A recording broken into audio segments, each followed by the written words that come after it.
오늘 우리가 함께 나눌 말씀은 사사기 12장 1절에서 15절까지 말씀입니다.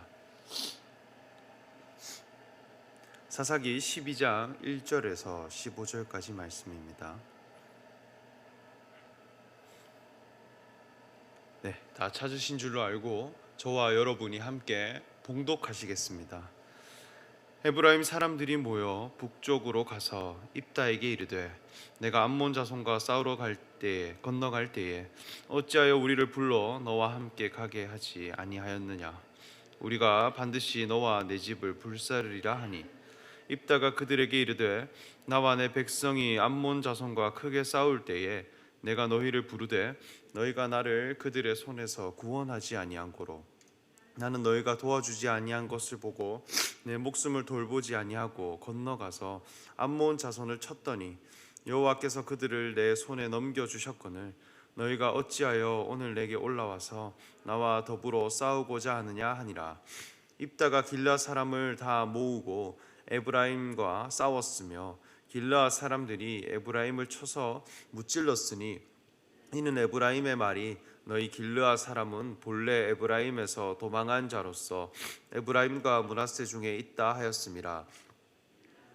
에브라임 사람보다 앞서 요단강 나루턱을 장악하고 에브라임 사람의 도망하는 자가 말하기를 청하건대 나를 건너가게 하라 하면 길르앗 사람이 그에게 묻기를 내가 에브라임 사람이냐 하면 그가 만일 아니라 하면 그에게 이르기를 십볼렛이라 발음하라 하여 에브라임 사람이 그렇게 바로 말하지 못하고 십볼렛이라 발음하며 길르앗 사람이 곧 그를 잡아서 요단강 나루턱에서 죽였더라. 그때의 에브라임 사람의 죽은 자가 42,000명이었더라. 입다가 이스라엘의 사사가 된 지 6년이라.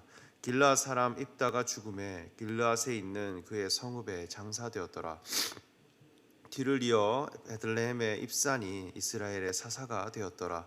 그가 아들 30명과 딸 30명을 두었더니 그가 딸들을 밖으로 시집 보냈고 아들들을 위하여는 밖에서 여자 30명을 데려왔더라. 그가 이스라엘의 사사가 된 지 7년이라. 입산이 죽음에 베들레헴에 장사되었더라. 그 뒤를 이어 스불론 사람 엘론이 이스라엘 사사가 되어 10년 동안 이스라엘을 다스렸더라. 스불론 사람 엘론이 죽음에 스불론 땅 아얄론에 장사되었더라. 그 뒤를 이어 비라돈 사람 힐렐의 아들 압돈이 이스라엘의 사사가 되었더라. 그에게 아들 40명과 손자 30명이 있어 어린 낙이 70마리를 탔더라. 압돈이 이스라엘의 사사가 된 지 8년이라. 비라돈 사람 힐렐의 아들 압돈이 죽음에 에브라임 땅 아말렉 사람의 산지 비라돈에 장사되었더라. 아멘. 사랑하는 일산 충신 성도 여러분, 오늘도 이 새벽에 하나님의 뜻을 구하고 기도의 자리를 향해 나오신 여러분들에게 하나님의 은혜와 축복이 가득하시기를 간절히 소망합니다. 저는 20대 때에 제가 건축했던 청소년 기독교 수련원에 지내면서 켄터키 블루그라스라고 하는 서양 잔디를 심어 관리했던 적이 있습니다. 서양 잔디는 한국 잔디와는 다르게 그 잎이 매우 부드럽고 빛깔도 선명하기에 축구 경기장에도 사용되어지는 아주 귀한 잔디입니다. 이 잔디를 다 깔고 나니 마치 양탄자가 깔린 것처럼 아름다운 정원이 되었고 맨발로 다녀도 될 만큼 부드러운 땅이 되었습니다. 그런데 그때부터는 이 정원을 관리해 가야 하는데 그 관리가 정말 쉽지 않았습니다. 이상하게도 이 잔디를 심으니 그곳에는 온갖 잡초들이 뿌리내려 자라기 시작했습니다. 그래서 아름다운 잔디의 첫 모습을 유지하기 위해 매일같이 잡초와의 전쟁을 해갔습니다. 그런데 관리를 하면서 가장 어려웠던 것 중 하나는 잔디와 아주 비슷하게 생긴 잡초를 구별하는 것이었습니다. 사실 모양이 확연히 차이 나는 잡초를 제거하는 것은 아주 쉽습니다. 보이는 즉시 뽑으면 됩니다. 그런데 정말 잔디랑 똑같이 생겼는데 자세히 보면 전혀 다른 씨로부터 나온 잡초들이 있습니다. 이것은 구분하기가 정말 쉽지가 않았습니다. 그래서 잡초라 의심이 가는 것은 손으로 만져도 보고 그리고 조금 더 자라는 것을 보면서 잡초라는 것을 판단하고 제거하기도 했습니다. 이러한 훈련과 습관들은 제가 이후 목회자로서 살아가는데 아주 큰 도움이 되었습니다. 어쩌면 복음을 전하는 삶이라고 하는 것은 잡초를 제거하고 다른 씨로부터 나온 생명을 구별해내는 것과 같다 여겨집니다. 하나님 나라와 세상이 무엇이 다른지 의의 기준을 가지고 거룩한 복음을 지켜가는 것과 같다 여겨집니다. 하나님께서 이스라엘 백성들에게 요구하신 삶의 태도는 거룩입니다. 나 여호와가 거룩하듯이 너희도 거룩하라 하셨습니다. 이 거룩함이라고 하는 말은 구분되다라는 의미입니다. 이것저것 좋다고 하는 것은 다 섞여 있는 것이 아니라 하나님의 의만을 가지고 나아가는 구분된 사람이라는 뜻입니다. 그 거룩한 삶을 날마다 살아가는 그런 삶이 되기를 간절히 소망하는 요즘입니다. 오늘 읽은 본문 말씀에는 입다라는 사사가 암몬 족속과의 전쟁에서 승리하고 난 후의 이야기입니다. 이스라엘을 괴롭혔던 암몬 족속과의 전쟁에서 사사 입다는 승리하였지만 이후 에브라임 족속과의 갈등이 일어나게 됩니다. 이 동족 간의 갈등이 일어나게 된 원인이 무엇이었을까? 이 시간 알아가 보면 좋겠습니다. 먼저 사사 입다는 하나님께 서원하는 자였습니다. 그리고 하나님은 입다와 함께 하심으로 암몬 족속을 크게 무찌르게 하셨고 암몬 족속이 이스라엘 자손 앞에 항복하였다 말씀합니다. 이 암몬이라는 말의 의미는 친족, 근친이라는 의미를 가지고 있습니다. 이들은 이스라엘 백성들과 전혀 상관없는 족속이 아니라 하나님을 섬기는 신앙인으로부터 나온 변질된 신앙관을 가진 민족이라 할 수 있겠습니다. 그래서 신명기 23장 3절 말씀을 통해 암몬 사람과 모압 사람은 여호와의 총회에 들어오지 못하리니 그들에게 속한 자는 10대뿐 아니라 여호와의 총회에 영원히 들어오지 못하리라 말씀합니다. 거룩한 이스라엘 백성들의 모임 안에 암몬 족속과 모압 족속은 포함될 수가 없다는 것이죠. 창세기 말씀을 보면 믿음의 조상 아브라함이 나옵니다. 아브라함은 하나님께 부르심을 받았습니다. 본토 친척 아비집을 떠나 하나님이 지시할 땅으로 가라 하실 때 아브라함은 순종하였고 히브리인으로서의 삶이 시작되었습니다. 그 여정을 시작할 때 함께 떠난 조카 롯이 있었습니다. 아브라함과 롯, 이 두 사람은 시작이 같았다는 것입니다. 그러나 아브라함이 하나님께 복을 받아 그 소유가 넉넉해질 때 두 사람은 다투게 되었고 함께 할 수 없는 관계가 되어졌습니다. 롯은 자신의 눈에 좋아 보이는 소돔과 고모라라는 땅을 선택하여 아브라함을 떠났습니다. 복의 근원이 되는 아브라함을 선택한 것이 아니라 자기 눈에 좋아 보이는 환경과 장소를 선택했다는 것입니다. 롯이 선택한 그 땅은 이후 멸망과 타락의 도시가 되어 하나님께서 유황불로 심판을 내리게 됩니다. 그 땅에 자신의 조카가 있다는 것을 안 아브라함은 하나님께 간절히 간청하였고 하나님은 롯과 그 가족들을 그 심판에서 벗어날 수 있는 기회를 주십니다. 그러나 그 심판에서 벗어날 때에 하나님께서 명하신 것이 있는데 그것은 도망가는 중에 절대 뒤돌아보지 말라는 것입니다. 그러나 롯의 아내는 이 심판의 때에 도망가다가 뒤를 돌아보게 되었고 그 결과 소금 기둥이 되었습니다.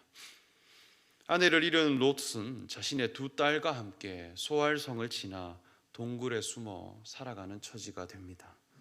그때에 롯의 큰 딸이 작은 딸에게 이르기를 우리 아버지는 늙으셨고 온 세상의 도리를 따라 우리의 배필될 사람이 이 땅에는 없으니 우리가 우리 아버지에게 술을 마시게 하고 동참하여 우리 아버지로 말미암아 후손을 이어가자라고 말합니다. 스스로 후손을 이어가자라고 하는 계획을 두 딸이 세우기 시작합니다. 왜냐하면 자신의 배필될 사람들이 이 땅에 없다고 판단했기 때문입니다. 그리하여 아버지를 취하게 한 후 아버지의 씨를 받아 생명을 낳는데 그 두 딸로 나온 자녀들이 모압과 암몬 족속이 됩니다. 스스로 하나님을 걱정하고 스스로 하나님을 염려하는 마음으로 자신의 계획과 노력으로 그 계보를 이어가려 했던 두 딸의 생각은 이후 이스라엘 백성들을 괴롭히는 이방 족속의 조상들이 되어줬다는 것입니다.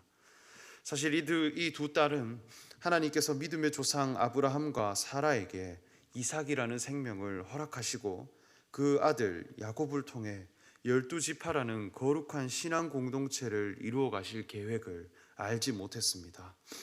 하나님은 아브라함이 99세 때에, 사라는 경수가 끊긴 때에 그 아들 이삭을 허락하셨습니다. 그래서 그 이삭을 통해 거룩한 신앙을 이어가셨습니다. 이는 사람으로서의 가능성이 완전히 끊긴 상태, 사람으로서의 능력과 육체의 힘이 완전히 포기된 그 자리에서 거룩한 신앙의 계보를 이어가셨다는 것입니다. 이러한 과정을 거치지 않고 나와진 생명은 이후 변질된 신앙이 되어진다는 것이죠. 스스로 하나님을 걱정하여 시나리오를 짜서 계보를 이어가려는 생각들, 어찌 보면 대단히 하나님을 위하는 생각이라 여겨지지만 사실 믿음 없는 자의 모습입니다. 믿음이라고 하는 것은 그저 내가 십자가의 자리로 나아가는데 하나님이 나를 책임지실 것으로 여기는 신뢰입니다. 잘 되든 못 되든 하나님의 뜻이 이루어지기를 바라며 나를 내어 맡기는, 내 주권을 맡기는 것입니다. 하나님의 백성은 내 힘의 공로와 나의 계획이 다 포기되어지는 그 자리에서 거룩한 신앙을 회복한 자들입니다. 하나님께 내어놓을 수 있는 것은 십자가밖에 없다는 것입니다.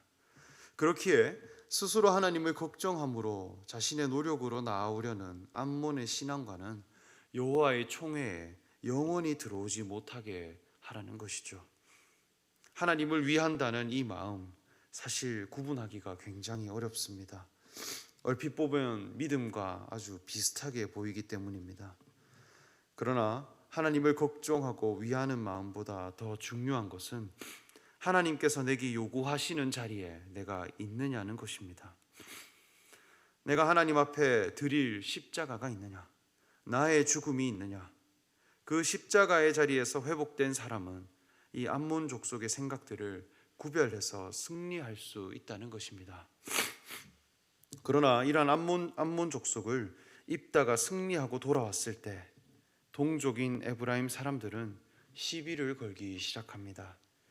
우리 1절 말씀 같이 보면 에브라임 사람들이 모여 북쪽으로 가서 입다에게 이르되 네가 암몬 자손과 싸우러 건너갈 때에 어찌하여 우리를 불러 너와 함께 가지 아니하였느냐, 우리가 반드시 너와 내 집을 불사르리라 하니 말씀합니다.